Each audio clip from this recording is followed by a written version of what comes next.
I work for the Darabont County Archives, Season 2, Episode 1. Welcome everyone to the first part of the second season of this record. I've linked to the first season in the card and the description below.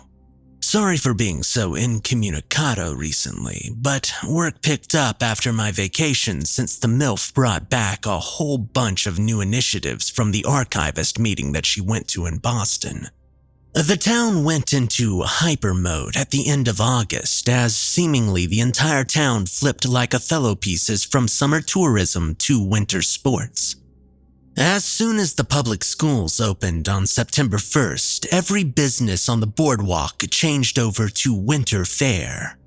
The boardwalk rides were shuttered and in some cases moved into municipal storage by the 4 Points until May, while the food stands were covered in snowflake-covered tarps.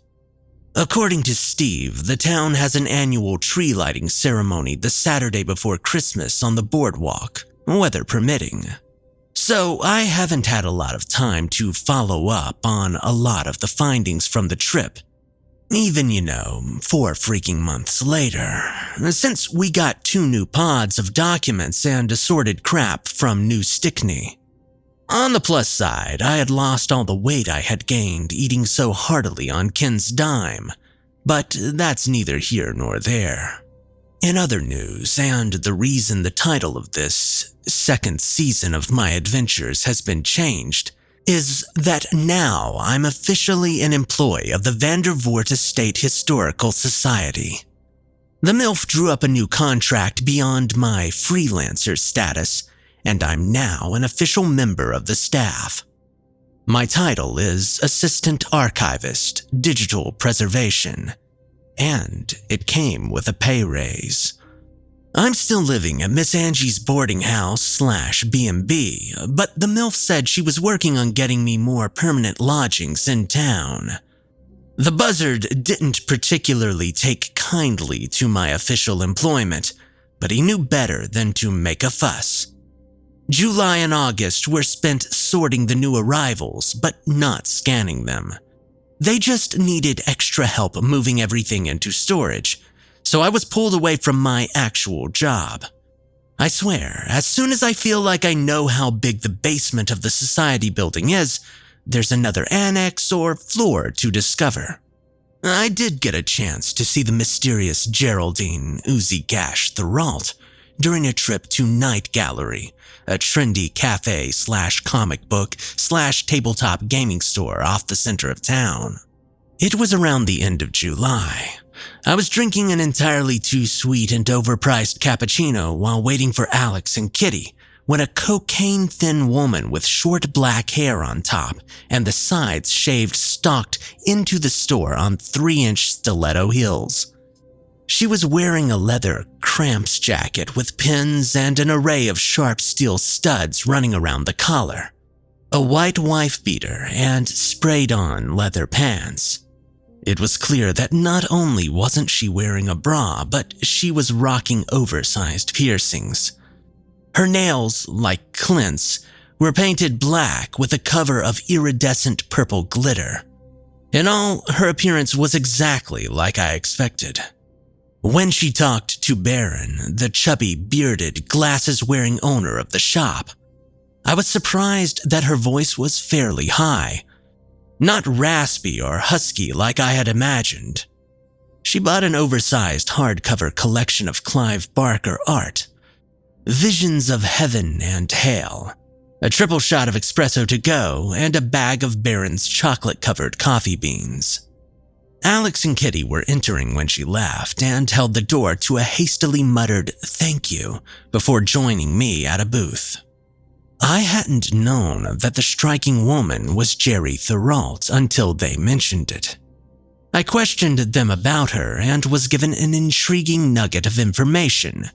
Jerry runs a small local artist shop down Main Street, heading up to the 4 Points. I'll have to investigate that later. Now, I love Mr. Barry and how helpful he is, but he has buried me in records since June. I guess there isn't much to do in the newspaper morgue because he sent out over 16 gigs of historical papers in 1 week, then another 20 the next. I think he just likes being useful. The stuff he's been sending me have all been more in-depth information on the places that I visited with the CPIT. I've still only gotten through about half of his first files so far. What I'm going to discuss now is really the first paranormal thing I've experienced since the trip in June. But believe me, I've got a lot more to tell before I'm caught up with current events. This happened at the end of September. Steve and company were getting settled back into college at Massaquoi, so I wasn't seeing as much of them until classes calmed down. Miss Angie's B&B was picking up business, what with the winter coming on, so I had a lot of extra time on the weekends. I still had to abide by the maximum overtime restriction, and that, combined with the manual labor and the sorting, made it so that I couldn't work on Saturdays. I decided to do a little leaf peeping and exploring around the outskirts of town. There were a bunch of farms just north of the point on the western edge of town. They were relatively easy to access from the inner town bus, so I took my sketch pad and Bigelow to check them out. Maybe to investigate Harper's Field. The bus dropped me off on Old Deaver Road by the Hotchkiss family farm. There were 4 farms still in operation. The Hotchkiss family farm, the Magnet Orchard, the Charles Field Petting Zoo, and the North Finnegan Homestead. Miss Angie assured me that Bigelow wouldn't wander, so I didn't bother with a leash. Instead, I let him simply trot beside me as I strolled down the lane. We bought some cold sandwiches from the petting zoo gift shop and snack stand, along with a couple of bottles of iced tea, before we began creeping through the tall grassy fields towards the tall men in the distance. It turned out that Harper's Field was in the middle of the forest past the farmlands, so I decided to explore that later in a bigger group. Bigelow didn't seem perturbed by the excursion. He was chasing butterflies and insects, but he did stay close to my legs. There was a clearing with a large tree and a partially fallen rock wall somewhere between the Magnet Apple Orchard and the forest, so we stopped there for lunch. Bigelow tromped around the clearing, tasting the air, pawing at clumps of dried grass, and generally acting quite cute. I did a couple of sketches of the forest line, but they didn't come out right. I was just having an off day, I guess. A few quick sketches of Bigelow came out a little better. We hiked closer to the trees after I finished eating and followed a thin stream running parallel to the forest line to a stagnant pond full of reeds and mosquito larvae. Here, even the cat stayed away. Around 3 p.m., I decided to head back. There were a few street lamps in the distance, so I figured why not just walk there and maybe catch the bus back before it even got to the Hotchkiss stop. With that in mind, we set off, cutting across the field. About halfway between the pond and the road was an outcropping of tall trees reaching out from the forest line, about 5 or 6 of them. I had assumed that someone had cut into the forest to make the field since the trees were large, thick-trunked oaks, completely unlike the usual slow growth from saplings on the periphery of old growth that you normally see. Later on, after the shock and the terror had passed, I was drinking espressos at Maca Java with Alex and Kitty, and they told me that the outcropping is called Breakthrough, or just the break by the townies. It will become clear why when I finish telling my story. As soon as Bigelow and I drew near the cops, I felt something was wrong. It wasn't anything trite like it got cold or even a paranoid feeling of being watched.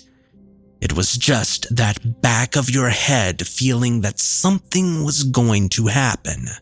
I've always thought of it as a Thanatos reaction. Like the errant thoughts of jumping off of a building or doing something you know is dangerous. I imagine it as the premonitions psychics say that they feel before something happens. A tightening and a tingling around the base of the skull. Yeah, that feeling blossomed around the back of my head like a fainting spell, but I was conscious, and I didn't feel like I was about to collapse or anything.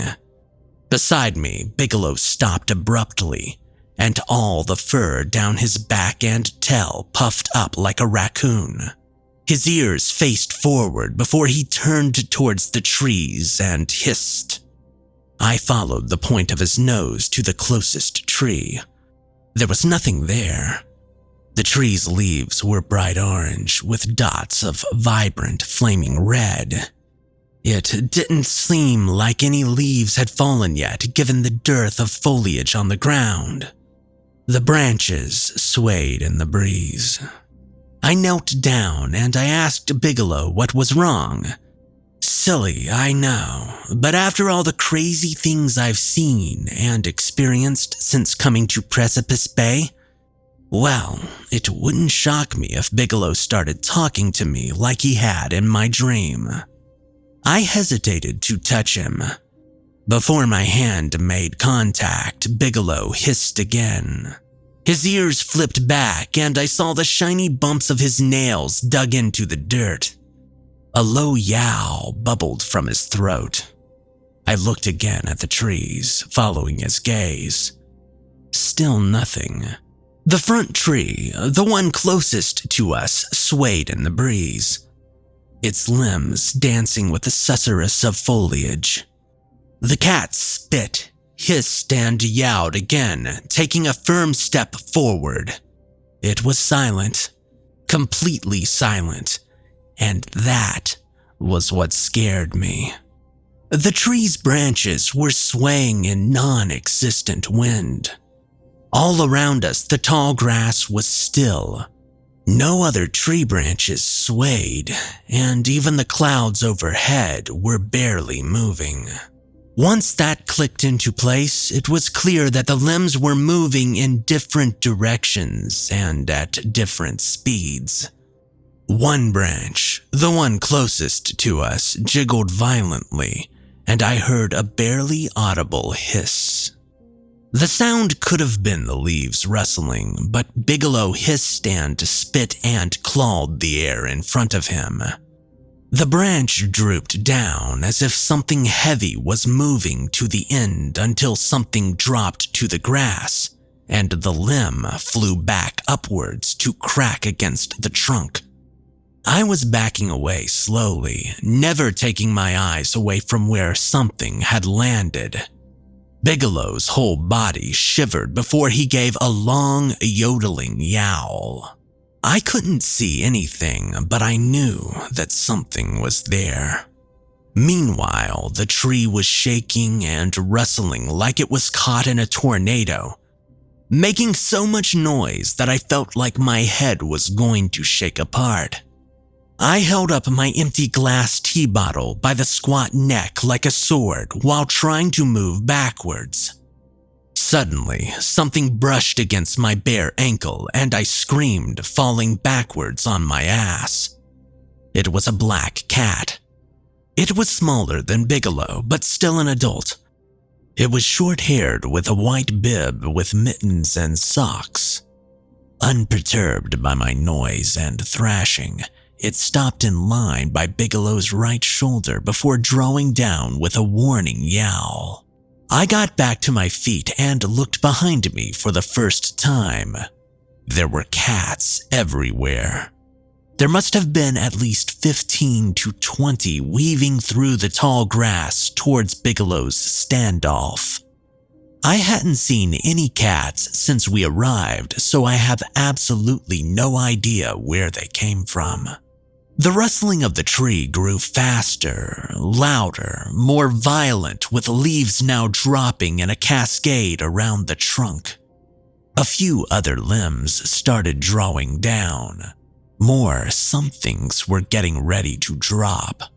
I don't know what got into me, and even now, I couldn't begin to tell you why I thought that it was a good idea. But I lifted the empty tea bottle behind my head and I tossed it about 5 feet in front of Bigelow, at where I thought the thing had landed. I don't know if my aim was true and I hit the thing, or if it just hit a rock and shattered. But the bottle and noise seemed to be enough, as no sooner had the bottle shattered than Bigelow and the 6 other cats in a line hissed and spit in unison. Whatever the thing was scratched an arc in front of its position, scattering shards of glass, pebbles, and dirt before a cacophony of yowls rose up from seemingly the entire field behind me. The tall grass between me and the road started swaying like crazy. Think of the raptor scene from The Lost World. And there was hissing and spitting as well as yowls that rang out everywhere. I covered my ears against the noise, but I didn't take my eyes off of the standoff between the thing and Bigelow. Whatever it was didn't have a distortion like the predator. It was just completely invisible, and all that I could see was the evidence of its actions. Thrown dirt, displaced grass, and the weight of the thing on the tree limb. But the cats' heads were definitely following its movement. I fumbled around in my bag for the other tea bottle. The 7 cats at the forefront began moving towards the thing, while more cats brought up the rear. The thing thrashed or slashed at the high grass, but it seemed to be moving back towards the tree. The violent swaying of the tree itself was beginning to slow, but the trees behind it were starting to move. Suddenly, Bigelow leapt from his position and slashed wickedly with both front paws. A scream, high and inhuman, like a cross between a pig and a goat, pealed through the air, and everything stopped for a second. But the thing seemingly leapt back into the tree. The violent shaking of the branches receded after that until disappearing entirely into the forest. The cats stood down while Bigelow walked back up to me and rubbed his cheek on my legs. He dug at the ground with his front paws, flicking strands of grass off that had gotten hooked on his claws. Then he began grooming himself. Then, like a silent bubble of tension surrounding us popped, everything was back to normal. The cats that had appeared leapt back into the tall grass and disappeared just as quickly as they had arrived. I sat down on the ground with the tea bottle still clutched in my hand. I gripped it so tightly that it cracked, but it didn't shatter. Bigelow made a pert noise once he finished and started walking in the direction of the highway again. I ended up calling Kitty and begging her to pick me up rather than having to wait for the bus. Steve rolled up in his Volvo with Kitty in the passenger seat and Alex in the back. They drove me straight to McAdams and shoved 2 glasses of brandy in my face. Over the next 2 hours and 2 more glasses of brandy, I told them what had happened. Also, McAdams doesn't care about bringing animals into the bar since no one said boo about Bigelow, who was glued to my lap for the rest of the evening. The consensus was clear. I had been hunted by gracklings. Everything made sense then, the trees billowing in a non-existent wind. The cats, well, it all fit into the folklore. The bite was hunting me, and it was only through the vigilance of Bigelow that I wasn't carried off to be starved or killed or eaten. The break was a known location for grackling sightings in town, something that I hadn't known when I went out to the farms. Tall Jim came over later in the night on his break, and he nodded around his hamburger and his Shirley Temple while I told him what had happened. Gracklins, or Okwudgies generally take solitary people, so that part makes sense. But they're usually said to hunt alone.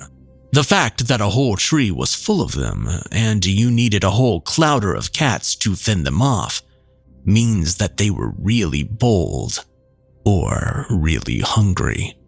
Stories of the fairies have fallen off the last few 100 years.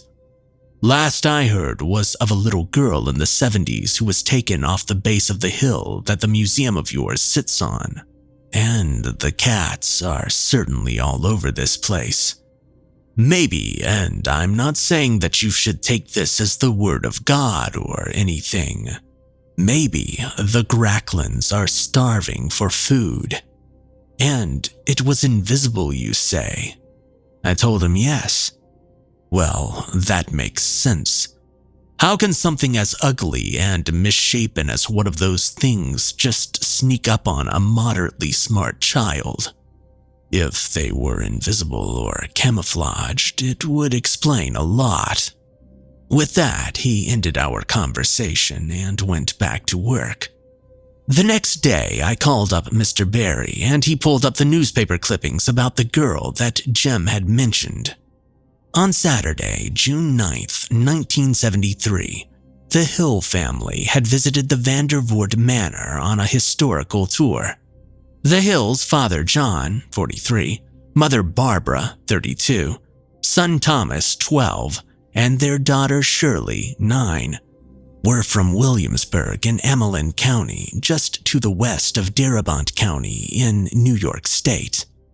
They were traveling east when hooking upwards towards Montreal on a family vacation, and they decided to stop in Precipice Bay.